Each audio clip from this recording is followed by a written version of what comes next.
Hey everybody, I'm Jeff Elkins. I'm the Dialogue Doctor, and I'm super excited to be part of the Self-Publishing Con this year.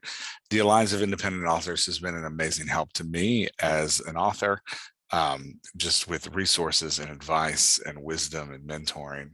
So it's great. It's a huge honor to be able to participate in this. So let's get going. Today, we are going to talk together about dialogue. And in the next 50 minutes, I hope to do four things. The first thing I hope to do is to convince you that dialogue is super important to your story and something that you need not just to focus on, but maybe obsess over a little bit.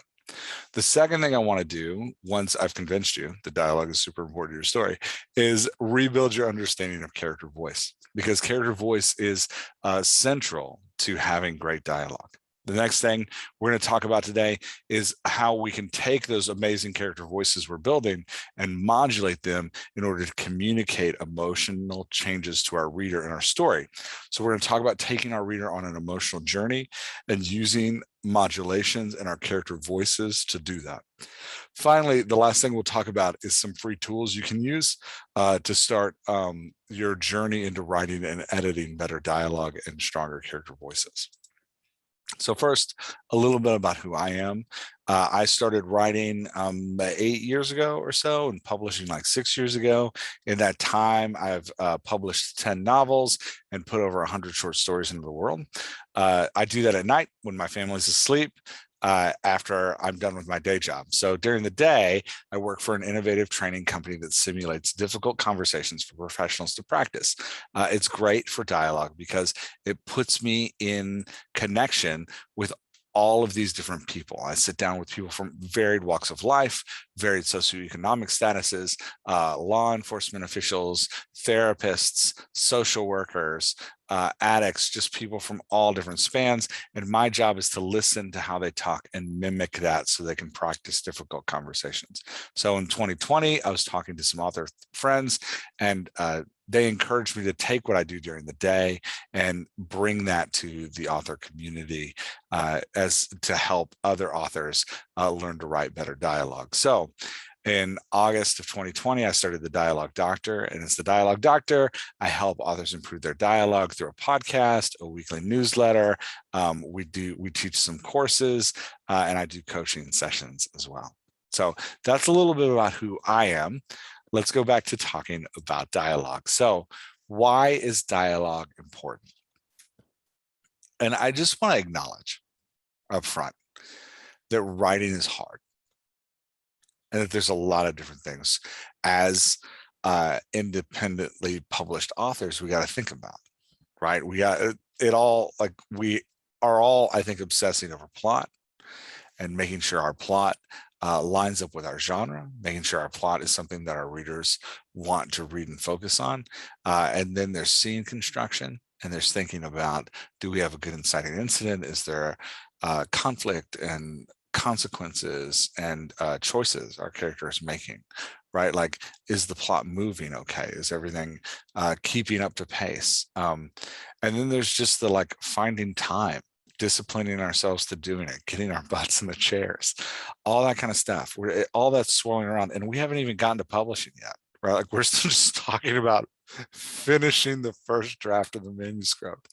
So I know when I say there's something else you need to focus on, that it can feel a little bit overwhelming. But I want to encourage you, focusing on dialogue is going to make those other things easier, not harder. When I first started Dialogue Doctor, I know I love dialogue, but it is what I do for a living. So I thought, like, maybe I'm being biased. Maybe this isn't that big a deal in stories, and this is just my bias coming in. So I went and I got a whole bunch of classic novels that aren't just bestsellers, but are novels that have stood the test of time, that have inspired our imagination, like Pride and Prejudice, or Neil Gaiman's American Gods, or The Chronicles of Narnia by C.S. Lewis, like these novels that just keep coming back. And I got 10 of them, and I just sat down and I read them. And as I read them, I highlighted all the dialogue in one color, and I highlighted all the prose in the other color. And I asked myself, like, when a reader experiences this, how much of the book is dialogue and how much is prose or other stuff? that's not dialogue or body language. And I found that like in the novels that we love and that we keep coming back to over and over again, those novels are 60, 70, 80% dialogue.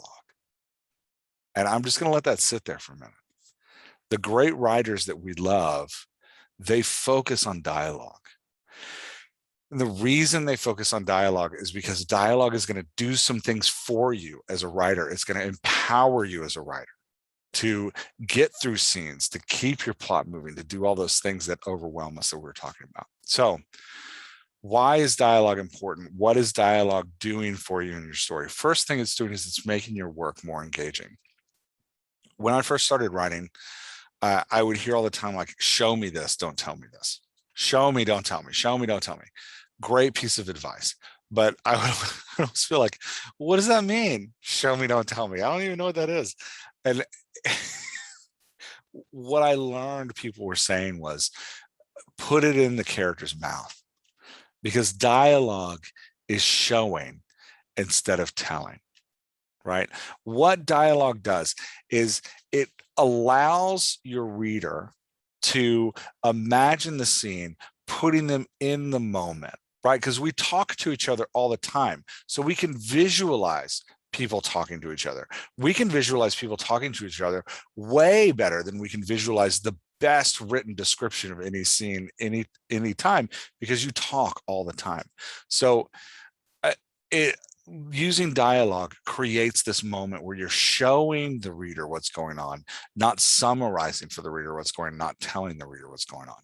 And that's super important, because dialogue, that showing the reader what's going on, gives the reader ownership of your work by connecting the characters to your readers. So what happens when dialogue goes on, when you've got dialogue in, when the reader is reading your dialogue, is the reader is putting themselves in the moment, and they are imagining as they read how that character sounds. And they're seeing the words coming out of that character's mouth. So the words your character is saying is being processed in your reader's brain, and they're turning around in your reader's brain, and they're coming out of your reader's brain into this beautiful image that your reader is building.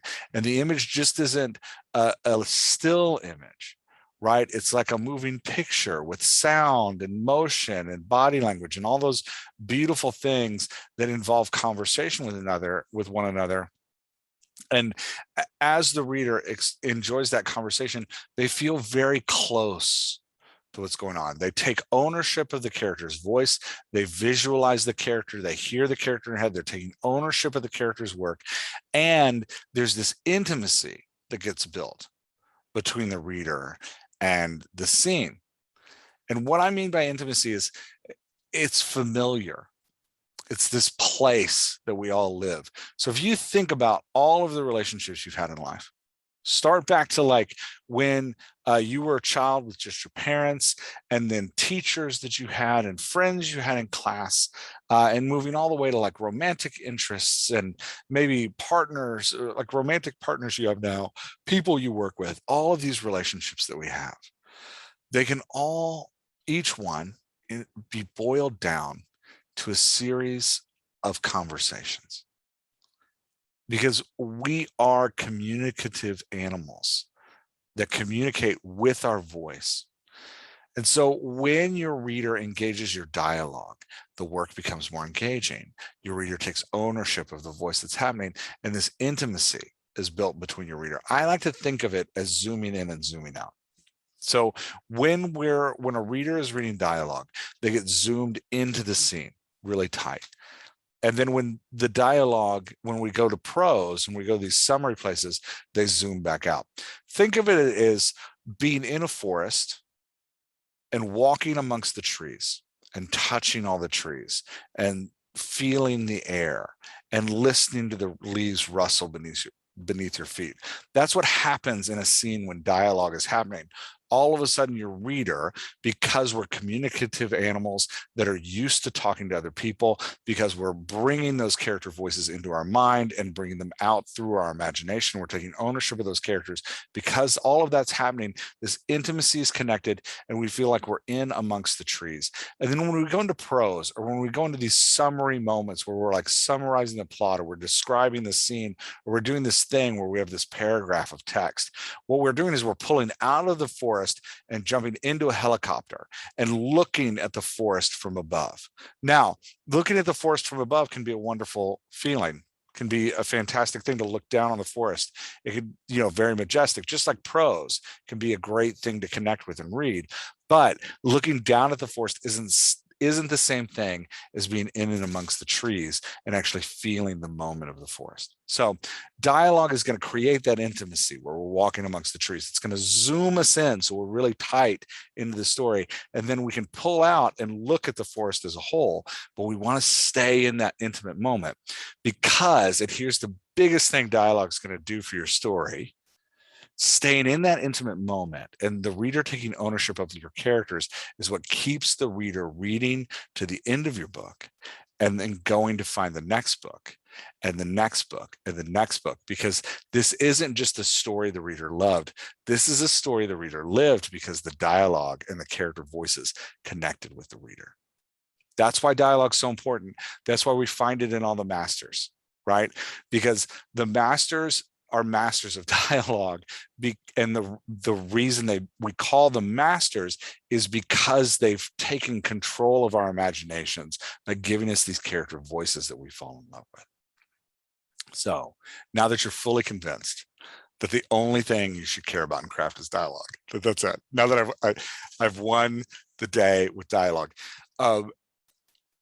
let's talk about what you can start doing tomorrow to make your dialogue better, right? What can you start doing right away to make your dialogue better?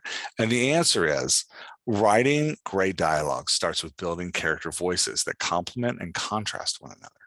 So we want to create a big cast of characters that all have different voices, a big variety of character voices that sound different.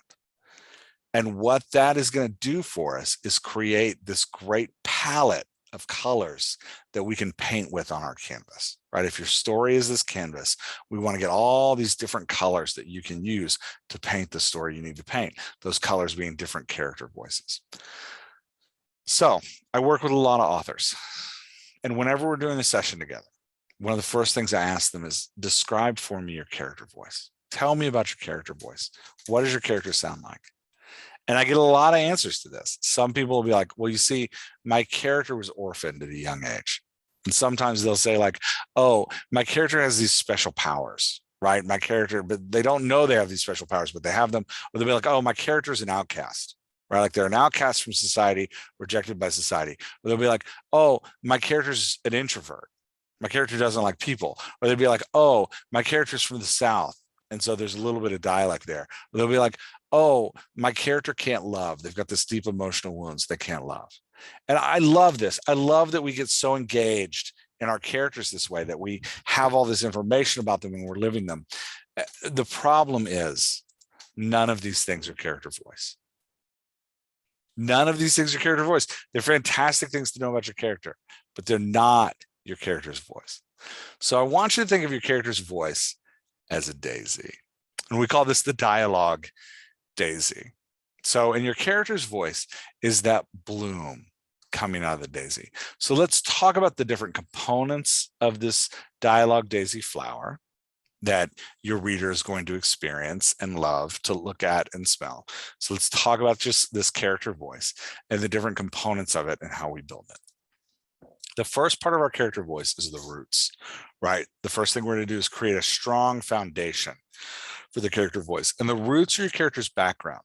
This is your character's genetics, your character's backstory, your character's wound, and the place in character's culture. This is the place that we tend to live as authors. When we're like talking about our character voice, this is where we tend to hang out. The reason I think we hang out there is because these are like tangible things that we know we can define moving into the story. And we have this general sense that what's happened in someone's past builds who they are in the future and how they act when they're around people. If they've had trauma in their past, that's going to affect them one way. If they've had overbearing parents in their past, it's going to affect them in another way. If they are outcasts in society growing up, whatever that society might be, maybe they're an alien race that everyone hates, right? Like that alien race that everybody hates, that's going to impact how they interact in the world around them. So we see that, we know that, we can grasp on that tangibly. So what we do is we build all of these details. We build these big story Bibles that are full of all of these details of our characters' past, hoping and praying that if we get the characters' pasts different, if we have 4 characters and they all have these different pasts, that they will sound different on the page. That if we just build the right character background, we can magically materialize a different flower. The problem is there's several steps between the background and then actually getting the flower onto the page. And oftentimes what happens is we build these deep character backgrounds, and then we have them hoping and praying that those character backgrounds are going to create a wide variety of character voices. And then we go to write and all of our voices sound the exact same. I call this monomouth, where all of the voices in the piece sound the same, right? And it's because we're trying to make this leap from background to voice without knowing what voice is. Just hoping that if we get the background, and that if we get the right roots in the soil, a flower will magically appear from it. But that doesn't always work. Sometimes it does, because some of us are just natural at writing voice, but it doesn't always work, right? So let's go a little bit deeper into what character voice is. The next aspect of your character is the stem of your flower. Again, still not character voice, but supports the character voice, and the character voice grows out of it, right? This is your character's personality. Now, your character's personality comes out of your character's background, right? Your character's genetics, the backstory, the character wound, the character's place in culture, all of that developed and impacted your character. So when we see them now, and we get the character personality coming out of that. Now, we have a lot of different tools to define personality. You know, maybe you like the Enneagram method. So you've got numbers for your characters. You're like, this character's a 4, or this character's a 5 because they like to have a lot of information and know a lot of things. Or this character's a 6 because they're terrified of everything, but they're super loyal to the people they're with. Or, you know, maybe you're like into the Clifton Strengths Finder. And so you've got like the different kinds of strengths that your character's built. You've built your list of 34 strengths for your characters, or you know, however you're doing it. You know, maybe you've got the 4 letters from the Myers-Briggs. Whatever you're doing, we define our character's personality, and it usually ends up being the character's strengths, the character's weaknesses, how the character holds themselves around other people, like the way the character presents themselves to other people, the character's hopes, the character's fears, and the character's desires, right? Like all of that stuff kind of comes together to make up the personality of the character. And this character personality is something that tends to remain static, right? Our personalities don't change quickly.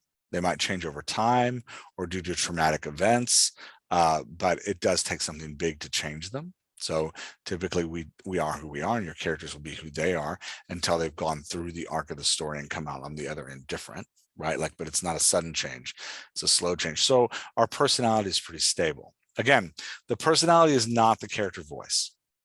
The personality is how we describe the character, its relationship to the rest of the world around them. So if our character grew up as the middle child in a large family and is used to being ignored and adopted this like nobody sees me kind of attitude, then we might say about their personality that they're shy and that they tend to hide from people.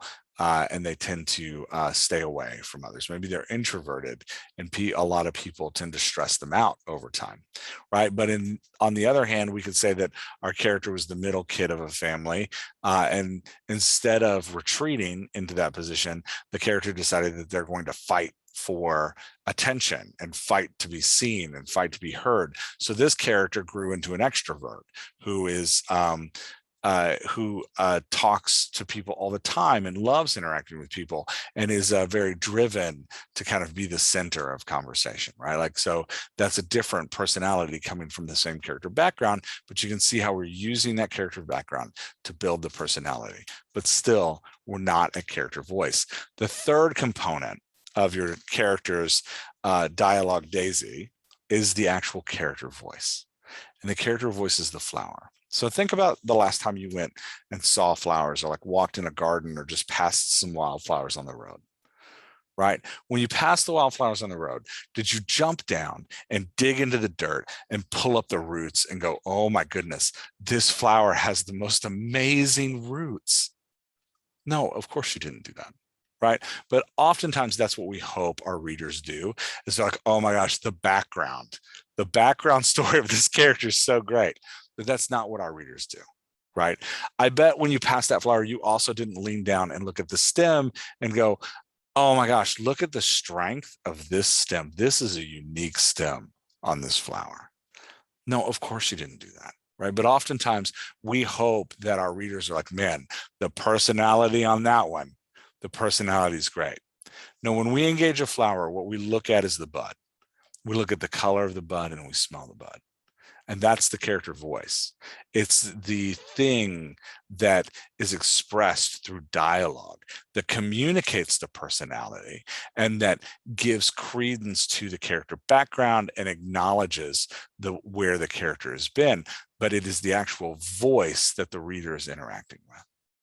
So voice is supported by personality, is an expression of the personality, comes out of the character background, but voice is in of its own thing.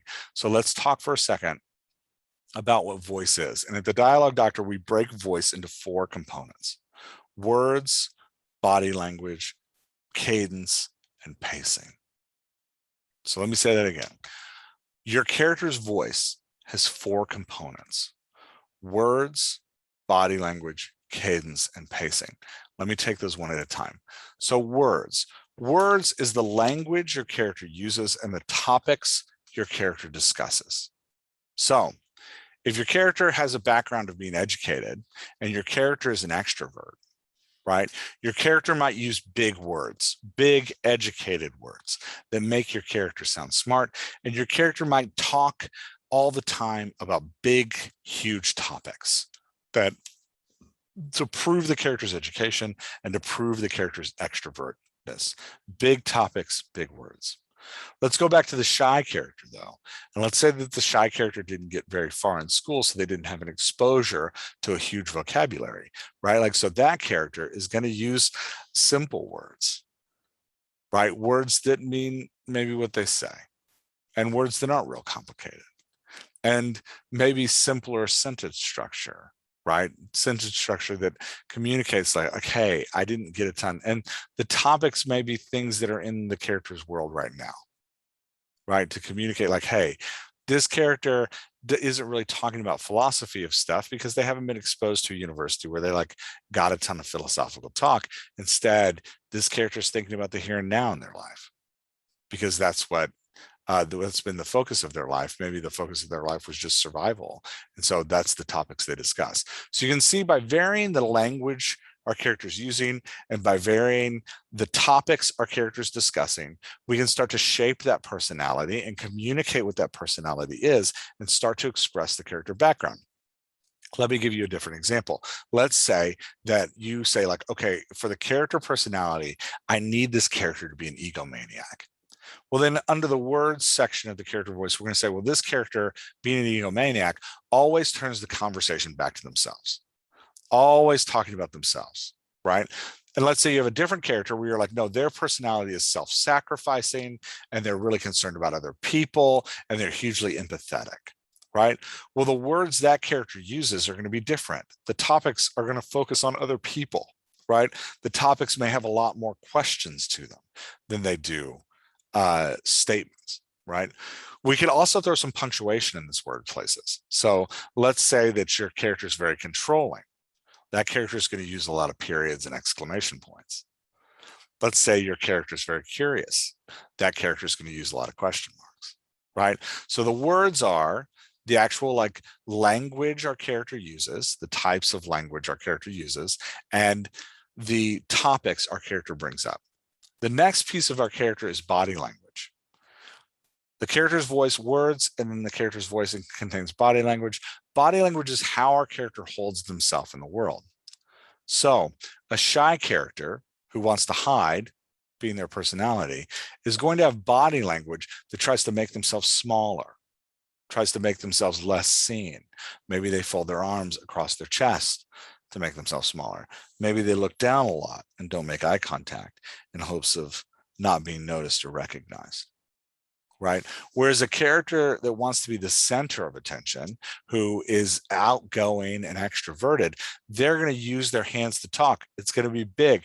They're going to point at things. They're going to laugh real big, and they're going to lean back when they laugh. They're going to throw their head back, and they're going to make a lot of eye contact, right? Because they want people's attention. They're going to work the room. They're going to know everybody that's there, right? So the body language is the second component of the character voice that communicates personality. Right? Words, body language. The next one is cadence. When we talk about cadence, we're talking about the sentence structure and paragraphs structure of a character. So how many words are in a typical sentence for your character? And how many sentences does your character say at a time? A shy character is probably going to have 3 words, right? Hey, shy Sally, how you doing? I'm okay. Right? I'm fine. That's a shy character. A few words, one short sentence, because they're trying to push the attention away from themselves. They don't want to talk about themselves because they're shy, right? Like this is the personality we've designed. Whereas an extroverted character who wants to be the center of attention, hey, extroverted Ernie, how are you doing? Oh my gosh, you have no idea. Yesterday, this incredible thing happened. Right? So I've already given extroverted Ernie 2 different sentences, and one of them is kind of a run-on. And they're using more words during the sentence just to take up more space on the page. That communicates to our reader, like this person likes to talk. This person likes to be engaged with others. This person has stories to tell, right? Because the words, the topics are changing a little bit. But you can see how changing the cadence of our character, the amount of words they're using per line of dialogue, and the amount of sentences that they speak in their turns changes how the character feels to the reader and communicates the personality. The last aspect of personality we need to focus on is how the character speaks in relationship to others. So we call this pacing, right? Does your character speak first? Does your character always have to have the last word? Or does your character wait for other people to speak? Even when other people speak, does your character jump in? Does your character ever interrupt? Does your character wait patiently for other people to finish their sentences, happy not to be seen? Going back to our shy and extroverted example, because it's such a simple contrast to hold on to, and I think we've all written probably shy characters and extroverted characters. The extroverted character, extroverted Ernie, is going to be probably the first person to speak, and he's going to speak every other turn of dialogue. So let's say we've got Ernie in a conversation with Sally and Billy, right? We may have Ernie speak, and then Billy, and then Ernie, and then Sally, and then Ernie, and then Billy, and then Ernie, and then Billy, and then maybe Sally again, and then Ernie, and then Billy, and then Ernie, right? Like, so you can see that like Ernie, just by communicating his pacing in the group, by talking more, we get the feeling that like, man, he likes conversation. He likes being around other people. He's really talking a lot. Whereas if we want shy Sally to feel shy in her pacing, we'll have Ernie and then Billy and then Sally, and then Ernie and Billy, and then Ernie and Billy, and then Ernie and Billy, and then Sally, and then Ernie and Billy, and then Ernie and Billy, and then Sally. Right. And so by holding her back, we communicate that she doesn't want to speak. Again, using the voice to express her personality, to give the reader an experience of her background, but recognizing that it's actually the voice, how we're putting the words on the page that our reader is putting into their imagination and then bringing out into the shape of this character as they walk amongst these trees and get really intimate with Ernie, Billy, and Sally. And they're walking amongst this forest of Ernie, Billy, and Sally, feeling the conversation along. We've got these tools we can use to distinguish Ernie, Billy, and Sally from one another, right? Words, body language, cadence, and pacing. That's character voice. So when we start refining that character voice, we're going to find that it's doing some things for our writing. Like I said earlier, right? Character voice, like focusing in on dialogue and focusing on character voice, really helps us as a writer, right? It makes the rest of our work easier. The first thing that it's going to do is it's going to empower us to have this dynamic cast filled with unique voices that provides avenues of connection for your reader. So if you have monomouth, you're in a garden and all of your flowers in your garden look the same, right? Monomouth, all the flowers are blue and they all have the exact same petal construction. And the plot may be amazing, but the story's still going to feel flat. And it's still going to feel like everybody sounds like the author. Now, readers won't be able to say that. Readers won't be like in your Amazon review, all the characters sound the exact same. I mean, they might, but usually what readers say is like, man, I'm just not really connecting to any of these characters. Right? Because readers are all about how the character voice feels and how it's processing through their imaginations. If all the character voices sound the same, they start to disengage. They start to be like, okay, this story, it's just not connecting with me. But if we're strategic about our character voices and we're strategic about how we're going to use those character voices in dialogue, which we'll talk about more in a minute, then we can have this garden that's full of a wide variety of flowers, right? All different colors and shapes and textures. So when our reader shows up, they can find the flower they connect with, right? A variety of voices. Designing our voices intentionally provides our reader more avenues to connect with character voices. The next thing it does is it makes our writing easier by freeing us from the dialogue tag trap. So I'm sure you've felt this before. When I say dialogue tag, I mean the he said, she said of it all, right? I'm sure you've been writing, and let's say you're writing a big cast scene. So I break scenes into 3 different kinds, right? There's 2-person scenes. Those are easy to deal with dialogue tags because you've got the spacing on the page to help you know who's talking. You can just trade off. Monomouth is super easy to cover up in the 2-person scene because, again, you're just going a new line every time somebody talks, so the reader can like figure out what each voice is.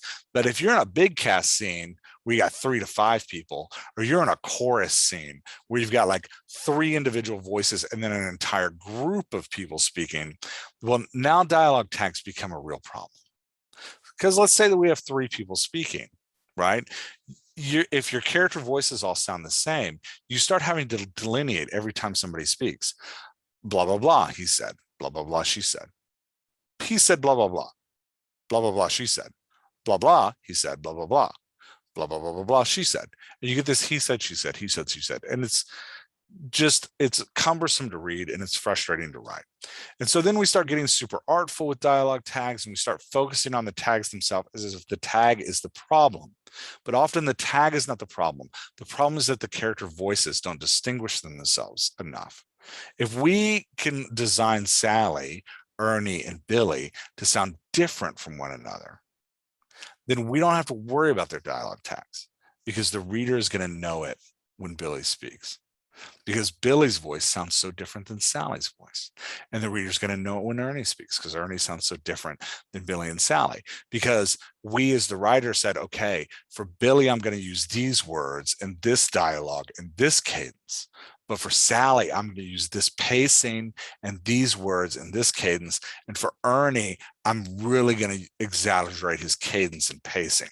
Lots of words, lots of sentences coming into the conversation all the time, interrupting people, lots of talking, right? So dialogue, having these unique character voices makes our writing easier by freeing us from this dialogue tag trap. The next thing it does is it enriches our plot by providing opportunities for contrast for conflict when contrasting voices are placed into circumstances. So let's say you're writing a romance and you've got shy Sally and extroverted Ernie as potential romantic partners. The voices make the scene ripe with conflict, because as they're trying to communicate to one another, the contrasting voices creates this tension between the two of them that allows you to just soar through the scene with this conflict. The conflict's naturally built in to their struggle and to communicate with one another, right? It accentuates all of the tension between them because of the struggles of communication. So when we have these contrasting voices, we're setting ourselves up in the scene to create this great conflict that's naturally built in to how the voices rub against one another. The last thing dialogue is going to do to make it easier, it's going to empower you to build this dynamic cast that's going to give the reader more avenues of connection. It's going to make the dialogue tag trap way easier. If the voices sound different, you can actually get strategic with those dialogue tags and not have to worry about like, oh my gosh, does my reader know who's talking? And then it's going to enrich our plot by providing these opportunities for conflict. The last thing it's going to do is it's going to equip our reader to go on an emotional journey by communicating change in character. So I know that phrase is big and that's a lot. I want you to lay your plot aside for a moment.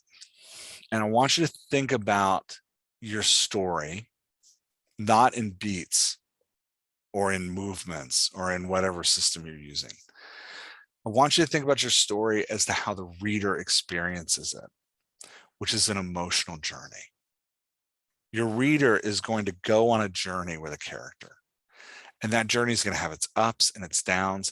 It's going to be exciting at moments. There's going to be moments of hope, and then we're going to rip those moments of hope away because we're writers and we're mean to readers like that. And it's going to be, there's going to be moments of connection where we really feel like things are great. And then ideally, we're going to end in some moment of victory, unless it's a tragedy. And then we're going to end in a deep moment of sadness. But all the way through, your reader's on this emotional journey, right, in your story. Like we said, dialogue is the vehicle for connection with your reader and intimacy with your reader. Dialogue is also the vehicle for communicating emotions. So let's go a little bit deeper into character voice and talk about how that works. We've got this dialogue daisy, and we know the bloom is our character voice, the words, the body language, the cadence, and the pacing of the character voice, right? Like that's the bloom of the flower. We'll notice the reason we choose a daisy is because it has different petals.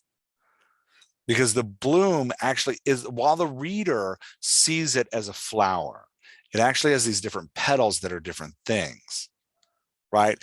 Your character's voice isn't static. It modulates throughout the story. Let me say that again. Your character's voice isn't static. It modulates throughout the story. What do I mean by that?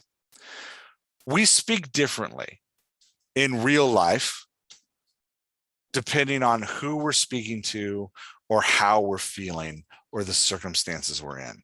For example, I sound very different when I order a coffee from a barista than when I'm talking to my wife than when I'm hanging out with a group of friends. My voice changes. If I talk to my barista like I talk to my wife, my barista is going to go, that's weird. Because he knows that as a person, as a human, I will change the amount of vulnerability and openness in my voice when I'm talking to somebody that I have a deep, intimate connection with, as opposed to talking to a stranger. This plays out all across the different ways we talk in our life. A law enforcement officer sounds different when they're on the job and they're wearing the badge than when they're off the job and they're at home. Their voice is modulating. It's changing based on the circumstances they're in and the conversation partners they have. Our voices also change for emotional state. When I'm happy and excited, I sound different than when I'm sad. In fact, the reason you know I'm sad is because my voice has modulated by changing my body language, by changing the type of words I'm using and the topics I'm talking about, by changing my cadence. Maybe I'm using less words, or maybe I'm not refusing to speak and pacing, and then in my cadence, finally just exploding with emotional words, right? Changing the topics of my words and my language and the amount of words that I'm using, right? It's that modulation that communicates to you like, oh, he's sad, or oh, I can hear that he's anxious. Because again, this is how we operate as creatures in the world. We're communicative creatures. So we change how we sound in order to communicate emotional tone with one another, right? So we get that voices modulate, right? Your character voice also needs to modulate. Now, let's be clear. I always sound like me, right? I always sound like me. I always sound like Jeff, even though my voice modulates depending on the role that I'm in or my emotional state or who I'm talking to, right?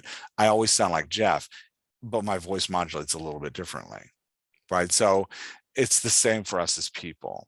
Now, we can use that modulation, the knowledge of modulation, as a tool to communicate emotional change. So we don't have to do this thing where we say, Billy was really hopeful at the first of the story, and then have things go on in the story, and then at the end go, and now Billy's excited, right? That's telling. That's not showing. You're telling me that Billy was hopeful. You're telling me he was excited. Show me by his voice, right? Have him use more question marks in the beginning, change the words he's using, have him use his body language of his hands in his pockets, and maybe he's rocking back and forth on his feet a little bit with just that like anticipation of hope. And maybe he's speaking in two sentences at a time that are connected by like a comma or a semicolon to show that he's kind of starting to rush words together a little bit because he's hopeful.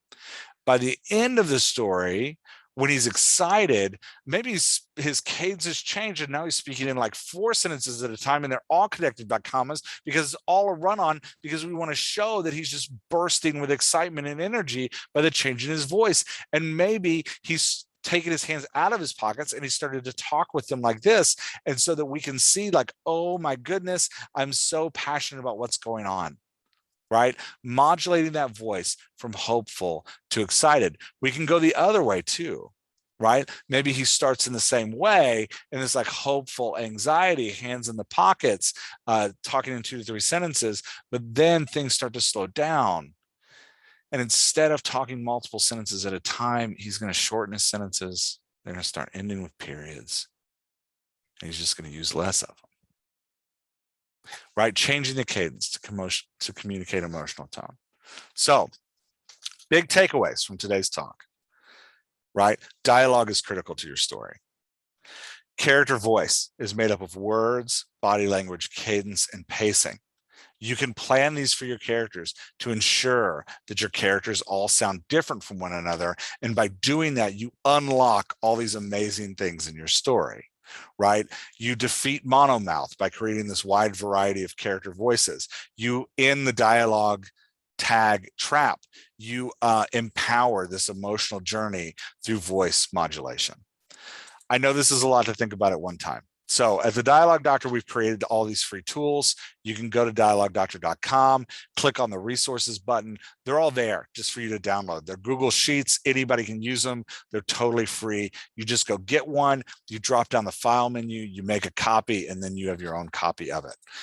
The Dialog character design chart specifically gives you places to drop the baseline voice, which is the voice that you hear the clearest, and then the modulations what the catalyst for each modulation is. Is it because they're with a different person? Is it because they're playing a different role? Maybe it's a doctor with a lab coat on, or a doctor when they're at home, right? Like, what's that catalyst for the change? And then how do their words, body language, cadence, and pacing change with each word, with each turn of emotional modulation? And then what we like to do at the Dialog Doctor is we put all of our characters into a single chart, so we can look at all of them and we can take a step back and ask, hey, are these different? Do they sound different? Do they look different? I keep this chart. I actually will free write 2,000 words. And then after I free write 2,000 words, come back and fill in my character chart, what came out of me naturally. And then I use this character chart to edit those words, right? Because when I go back to edit those words, I'm like, oh yeah, this is how I wanted this character to sound. Am I accomplishing that in this? So all of these tools are not to make your life more complicated. They're to make your life easier as a writer.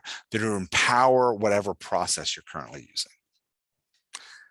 All right, like I said from the beginning, it's been a huge honor to talk at the Self-Publishing Conference. Thank you so much for having me. And yeah, I hope to see all of you around the Dialog Doctor. Enjoy the rest of the conference, gang.